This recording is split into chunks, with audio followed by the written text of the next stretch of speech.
Bienvenidas y bienvenidos a este análisis. Hoy nos metemos de lleno, en el tramo final de una saga que, bueno, marcó a toda una generación. Vamos a ver fragmentos clave de Harry Potter y las Reliquias de la Muerte, escenas que definen esa oscuridad, esa tensión brutal del cierre. Exacto. Y más que un simple repaso de la trama, que seguro que mucha gente ya conoce de sobra, vamos a intentar exprimir estos momentos, ¿no? Ver cómo se construye esa atmósfera tan opresiva, las dudas que surgen sobre figuras que parecían intocables como Dumbledore, y bueno, el peso enorme de la misión para Harry, Ron y Hermione. Claro. Y cómo se tocan temas como la lealtad, que se ponía a prueba constantemente, el sacrificio, y esos secretos que Dumbledore parecía haberse llevado consigo. O casi. Pues vamos a ello, si te parece. Empezando por esa escena inicial, la de la mansión Malfoy, que es que marca el tono perfectamente. Uf, es una apertura magnífica, ¿sí? Y Axley y Snape llegando, esas barreras mágicas, la sensación de frialdad en la mansión. Fíjate, incluso los pavos reales de Lucius, ¿te acuerdas? Son como un símbolo casi cómico de esa arrogancia que está a punto de saltar por los aires. Totalmente. Y ya dentro, Voldemort en plena exhibición de poder. No es solo que planee capturar a Harry, es que ya está moviendo los hilos para controlar el ministerio a través de Thickness. La conversación es escalofriante por lo normal que parece, como si hablaran de, yo qué sé, de negocios. Y ahí se ve la caída de los Malfoy en directo, cuando Voldemort le pide la varita a Lucius. Esa humillación. Es que no es solo quitarle un objeto, es despojarle de su estatus, de su identidad como mago. Lucius tiembla, Narcisa está tiesa. La realidad de servir a Voldemort es mucho más cruda de lo que se imaginaban, claro. Es el primer indicio claro de que ese poder absoluto corrompe y consuma incluso a sus seguidores más fieles. Y mientras pasa todo esto, Harry está en Private Drive, leyendo la necrológica de Dumbledore y sintiendo que, en el fondo, pues no conocía apenas a su mentor. Y ese es un pilar central del libro, totalmente. La imagen idealizada de Dumbledore empieza a romperse. Harry descubre que era un hombre con un pasado complicado, con secretos, y claro, la biografía esa que prepara Rita Skeeter amenaza con destrozar esa imagen del todo. Esta duda sobre Dumbledore es crucial para el viaje de Harry. Porque ya no tiene esa figura paterna, ¿no? Esa guía infalible. Tiene que tomar sus propias decisiones, fiarse de su instinto. Lo vemos justo después, en la planificación de la huida de Private Drive, el plan de los 7 Potters. A ver, es tremendamente arriesgado. Sí, y propuesto por Mundungus, que tiene gracia, aunque luego sea cobarde, Moody lo impone con esa paranoia pragmática suya, tan típica. Y la reacción de Harry es interesante, ¿eh? Se opone radicalmente, no quiere poner en peligro a sus amigos. Es un contraste con Dumbledore, ¿verdad? Harry valora más las vidas individuales que la estrategia general. Sí, aunque Moody le responde con bastante dureza. Le dice que Voldemort no se anda con tonterías. Y la huida, confirma esos temores. La persecución aérea es un caos, es letal. Acaba con la muerte de Ojo Loco y con George herido. El coste de la guerra se ve desde el minuto 1. Y la llegada a la madriguera, que se supone que es un refugio, pues está cargadísima de tensión. Lupin, súper desconfiado, interroga a Harry. Sospecha que hay una traición dentro, porque claro, Voldemort sabía del traslado. Su hechizo marca de la casa es brutal. Le echa en cara que esa nobleza, esa negativa a matar, es peligrosa. Le dice algo como, lo lógico habría sido que contraatacaras. Claro, es un choque total, generacional y de perspectivas sobre la guerra. Lupin está endurecido, ve la necesidad de ser contundente. Y Harry se aferra a su humanidad, a no convertirse en lo mismo contra lo que lucha. Y esta tensión sobre la confianza, la traición, con el ejemplo de Pettigrew traicionando a James, persigue a Harry todo el tiempo. Y en medio de todo este lío, tienen que anunciar que no vuelven a Hogwarts, que tienen una misión secreta de Dumbledore. El negarse a explicar qué es, incluso a la señora Weasley, subraya el aislamiento que tienen, la carga que llevan encima los tres. Y entonces llega lo del testamento de Dumbledore. Lo lee Scrimgeour, que está claramente hostil. Los objetos que les lega son súper enigmáticos. El desiluminador para Ron, los cuentos de Videl el Bardo para Hermione y la primera snitch para Harry. Y la espada de Gryffindor, claro, que el ministerio se queda. Parece casi un último juego de Dumbledore, ¿verdad? Dejarles pistas así, crípticas, en lugar de instrucciones claras. Scrimgeour intenta sacarles información, sobre todo de la snitch, pero Harry le planta cara directamente por la inacción del ministerio. La ruptura ahí es total. Esa confrontación es importante, sí. Harry ya no respeta la autoridad del ministerio, la veo corrupta o inútil. Está solo con sus amigos y, bueno, con las migajas que les dejó Dumbledore. Y a poca normalidad que les quedaba, pues salta por los aires en la boda de Billy Fleur. Ese patronus de Kingsley anunciando la caída del ministerio, la muerte de Scrimgeour, es el fin del mundo que conocían. Vienen. Uf. El caos, la huida. Y de repente, ¡pam!, aparecen en una calle Muggle de Londres. Y aquí es donde brilla Hermione, claro. Su bolso con el encantamiento extensor indetectable es la prueba de su previsión, de su compromiso total con la misión. Es que lleva todo lo necesario para sobrevivir. Increíble. Pero ni siquiera ahí están a salvo. El ataque en la cafetería es inmediato. ¿Consiguen escapar? Sí, pero la pregunta es, ¿cómo los encontraron tan rápido? ¿Sería ya por el tabú sobre el nombre de Voldemort? Se refugian en Grimmauld Place, la casa de Sirius. Y allí descubren la historia de Kreacher y Regulus Black, que es una subtrama fascinante, ¿eh? Sobre el arrepentimiento, el sacrificio. Regulus, el mortífago que se revela desde dentro, descubre el secreto del Horrocrux y muere intentando destruirlo. Es increíble cómo Kreacher, que era un personaje que caía fatal al principio, se convierte en clave. Su relato de cómo Regulus cambió el guardapelo real por uno falso y le ordenó destruirlo es muy conmovedor. Y les da la pista crucial: Mundungus robó el guardapelo bueno. Y la confesión de Mundurgus, bueno, forzada por Kreacher y el trío, lleva a uno de los personajes más odiados de toda la saga, Dolores Umbridge. El Horrocrux lo tiene ella, dentro de un ministerio que ahora es abiertamente fascista, con esa estatua horrible de «La magia es poder», aplastando muggles. ¡Qué imagen! La infiltración en el ministerio es una misión casi suicida, pero tienen que hacerlo. Y lo que encuentran allí: el ojo de Moody en la puerta de Umbridge, los juicios farsa contra hijos de muggles que preside ella, con dementores presentes. Es la imagen pura del totalitarismo mágico. Recuperar el guardapelo de manos de Umbridge es una victoria, sí, pero la huida es desesperada. Jaxley se agarra a Hermione justo cuando desaparecen y rompe el encantamiento Fidelius de Grimmauld Place. Se quedan sin refugio. ¿Otra vez? Y ahí empieza la etapa más oscura, yo creo. La más difícil, la de la acampada errante.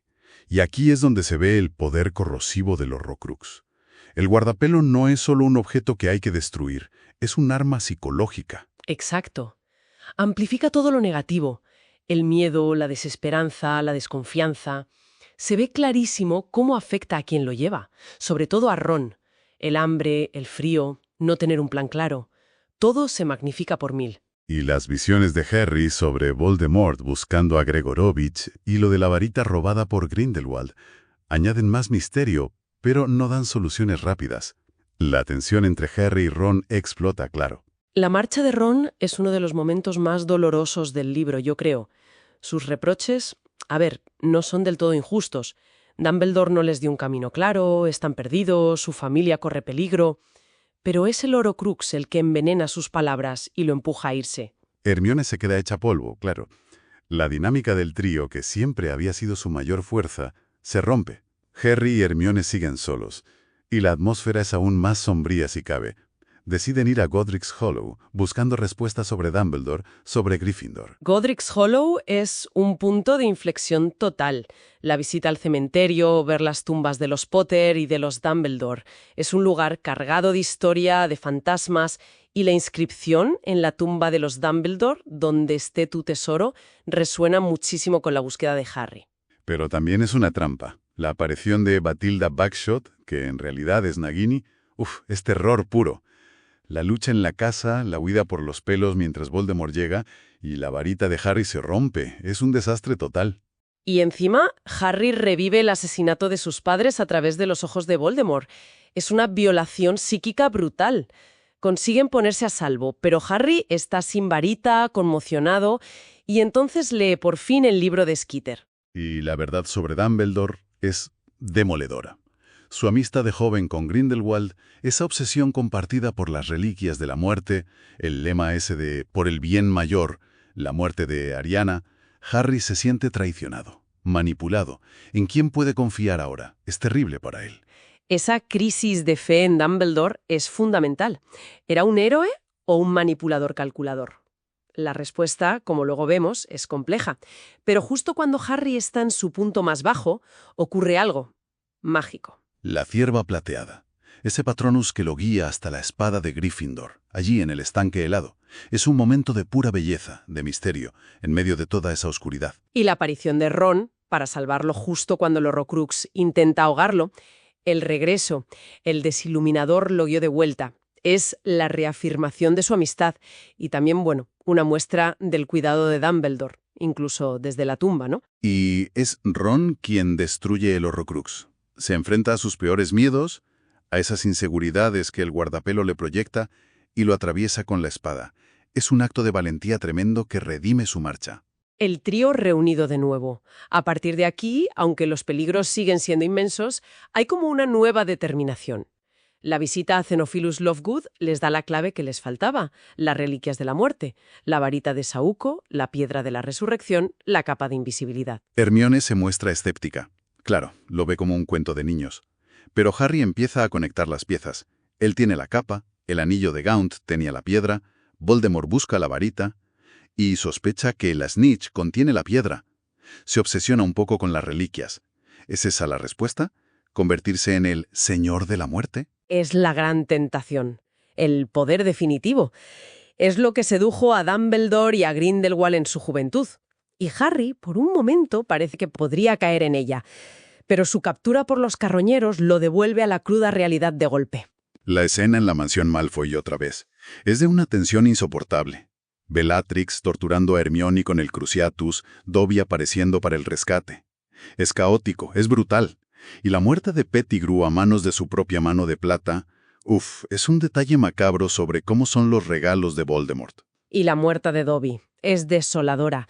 Un ser libre que muere salvando a sus amigos. El entierro sin magia que Harry le dedica es un momento de profunda humanidad en medio de tanta guerra. Muy emotivo. Tras la tragedia, las piezas del final empiezan a encajar. Ollivander confirma lo de la varita de Saúco y, muy importante, explica cómo funciona la lealtad de las varitas. Al desarmar a Draco, Harry se convirtió en su dueño, y Griphook les da la pista del último Horrocrux que conocen, la copa de Hufflepuff, en Gringotts.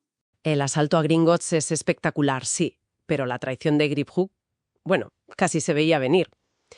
Escapan montados en el dragón, pero Harry consigue la información que necesita. La conexión mental con Voldemort le revela que el último Horrocrux está en Hogwarts y tiene que ver con Ravensclaw. El regreso a Hogwarts es el principio del fin.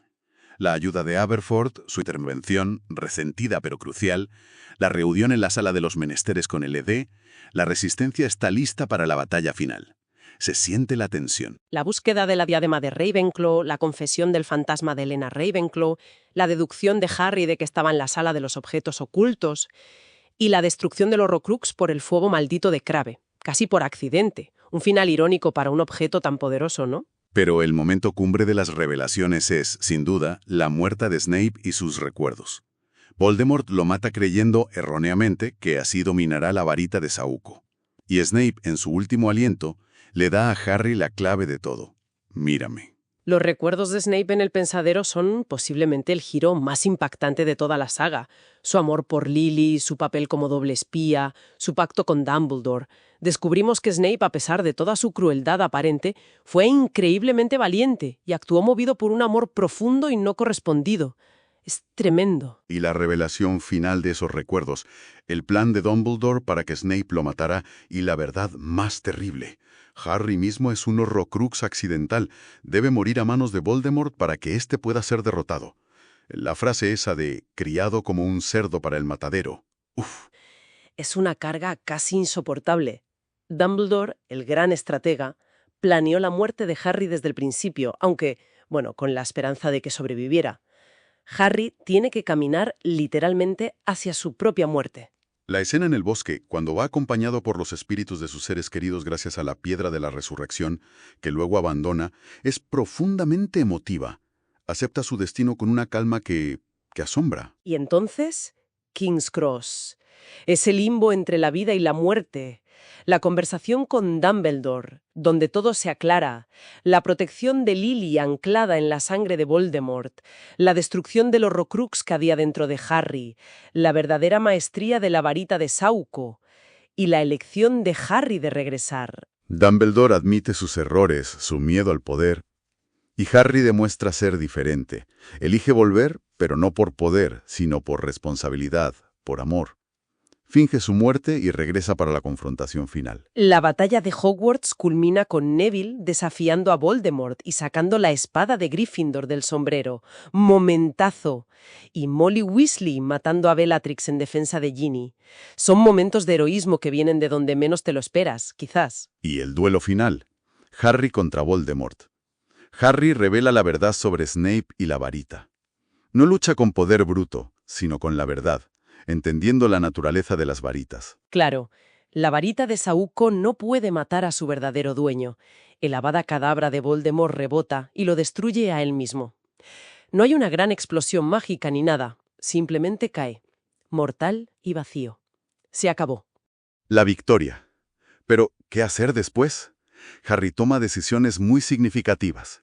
Renuncia a la piedra, conserva la capa, como símbolo de humildad, de protección familiar quizás, y usa la varita de Sauco solo para reparar la suya, su conexión personal con la magia.